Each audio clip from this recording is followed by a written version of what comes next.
You're doing everything you're supposed to do. You're improving your photography skills, you're investing in better equipment, but you're still not making the money you need. And the worst part, you see other photographers in your area charging more, booking better clients, or more clients and seeming to have it all figured out. Here's what I discovered after being in business for 28 years. The problem is the lies you've been told about how to build a photography business. Lies that sound like truth. Lies that keep you working harder but never getting ahead. I'm Sarah Petty, founder of the Photography Business Institute, and I've personally sold over $3 million in photography services, and I've helped more than 32,000 photographers build profitable print-based businesses that don't just give digital files away for a low price. And I believe what we teach is the only way to make good money and have a life. And today I'm breaking down the 7 myths photographers believe that keep them broke. The first myth, that fear goes away before you take action. I've been doing this for, again, over 28 years. I've built a multi-million-dollar business and helped so many photographers, but I'm still scared sometimes. Scared when I'm about to create a new product, scared when I'm investing money in my business, scared when I'm putting myself out there in a new way. Here's what I've learned. Fear doesn't go away. You just get better at doing things afraid. Think about it. When you learned to drive a car, were you scared? I'm hoping so. Of course you were, right? But you didn't wait until you weren't scared to get behind the wheel. You did it scared, hopefully with a parent next to you, and eventually it became second nature. Then you tackle the next challenge, maybe driving at night or in the rain or in the snow. The same is true in business. You don't wait until you're confident to raise your prices. You raise your prices and build confidence as you go. You don't wait until you're not scared to reach out to potential partners. You reach out scared, and it gets easier every time. The photographers who are succeeding, they're not fearless. They're just willing to take action despite the fear. So if you're waiting until you're not scared, you're going to be waiting forever. The second myth, that you need to perfect your photography skills before you can make money. Now, don't get me wrong, you need to be good enough, but here's what most photographers don't realize. You're likely already good enough. Let me tell you a story that changed everything for me. I once spent $3,000 to go study with an award-winning photographer. The guy's work was hanging in galleries. He had awards from every major photography organization, and his technical skills were flawless. He had a second job because he couldn't make enough money from his photography to pay his bills. Let that sink in for a second. Here was someone whose work I admired, whose talent was undeniable, whose technical skills were perfect, and he was struggling financially. That's when it hit me. I was solving the wrong problem. I thought my problem was that I wasn't good enough at photography, but the real problem? I had no idea how to run a photography business, and I even had an MBA. Look, I see photographers with incredible technical skills who can't book clients. And I see photographers with basic skills, solid skills, who are making 6 figures.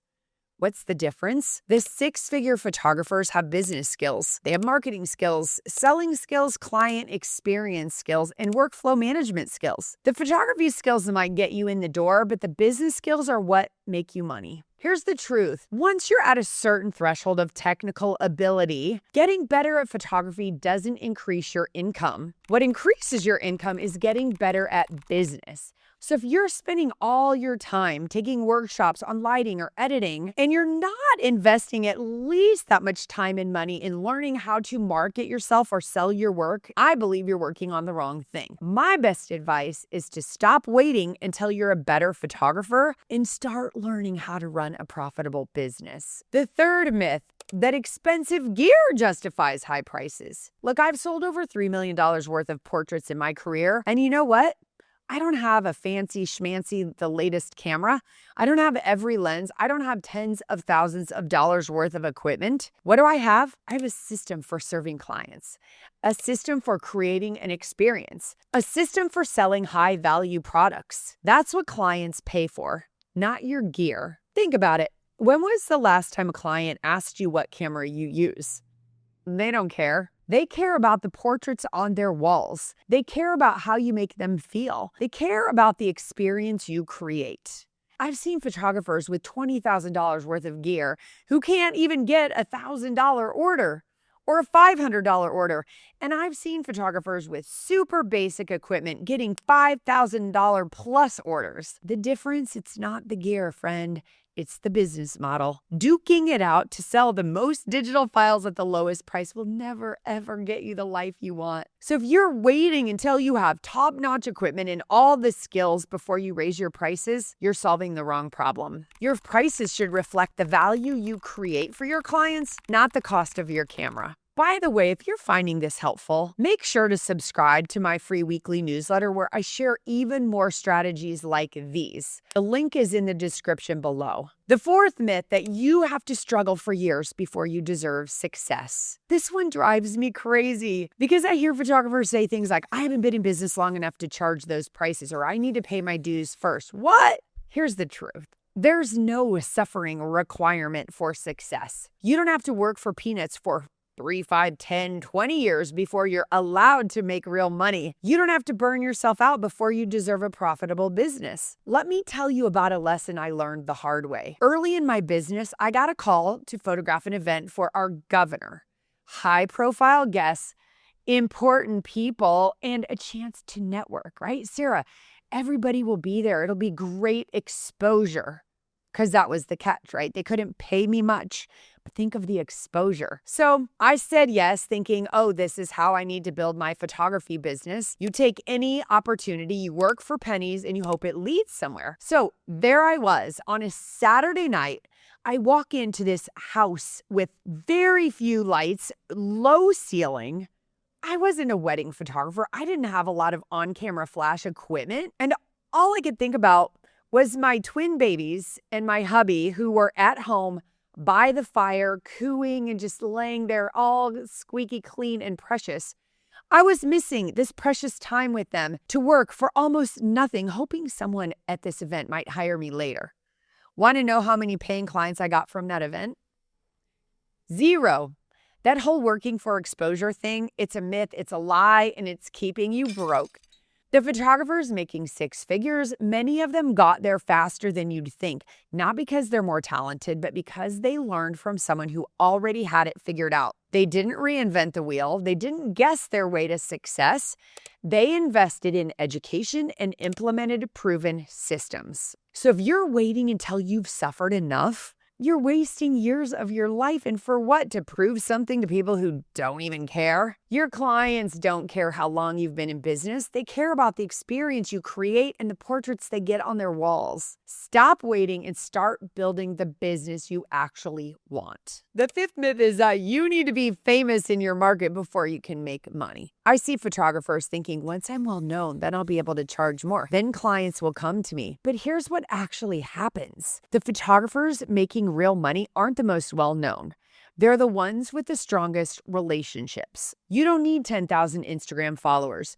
You don't need to be featured in the local magazine. You don't need everyone in town to know your name. You just need enough of the right people to know you, trust you, and refer you. I have students who have a few hundred followers on Instagram and are booking 3K plus clients. And I've met photographers with 20,000 followers who can't get anyone to book. The difference?